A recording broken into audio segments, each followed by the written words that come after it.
This is Eastleigh, a Somali community bastion on the outskirts of Nairobi. Security officials here claim that beneath the bustle of merchant trade in this area thrives illicit gun runners and sleeper cells. Eastleigh suburb in Nairobi holds a large Somali community. With a wave of insecurity, security forces have raided this place to look out for wrong elements. But this has been marked with extrajudicial detentions and racial profiling. I want to ask the president, what about Somalis who have been arrested without due process, who have been arrested without any legal procedure? What about Somalis who have been arrested by the police every now and then and nobody is speaking for them? The police is some Somalian people, and you can see some people, they have ID and they born here and been arrested without asking any identity. Eastleigh is on the radar of security agencies in the region, including Uganda. Highly placed sources at the heart of investigations into the July 11th Kampala terror attacks claim the suspected mastermind Musa Dere lived in this area. As a way of forestalling future terror attacks, Uganda's counter-terrorism agencies currently run covert security rings in Kenya. As the country mourned the dead punctuated with collective grief, security experts say the masterminds of this mayhem, Musa Dere and the one Jabril, an explosive expert who visited Kampala at least 4 times before the attack, traveled to Mogadishu.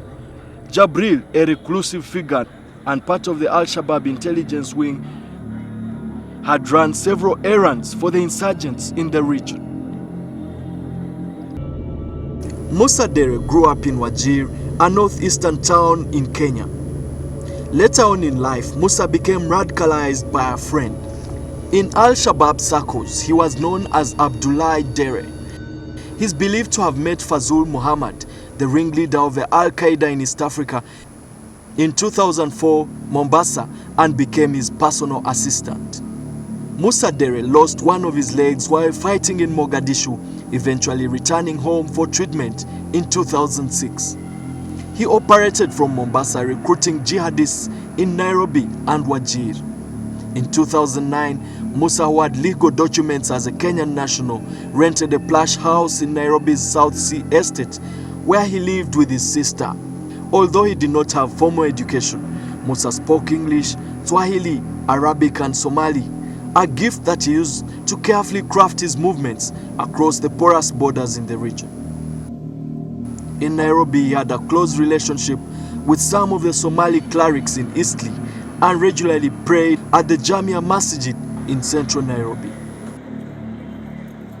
The Jamia Masjid, a mosque in the central business district, offered radical preaching, and some of those who frequented it were recent converts, where the message of jihad against those who had invaded holy lands gained traction. According to security sources, barely months before the attacks, Musa Dere reached out to some of these converts to establish sleeper cells for the mission. As the afternoons wore on, so did the plan fall in place. According to sources close to the investigation, Haj Suleiman Nyamandondo, a brother to 2 other terror suspects of Kenyan nationality, traveled by bus from Arusha in May 2010 and met fellow cell members in Nairobi.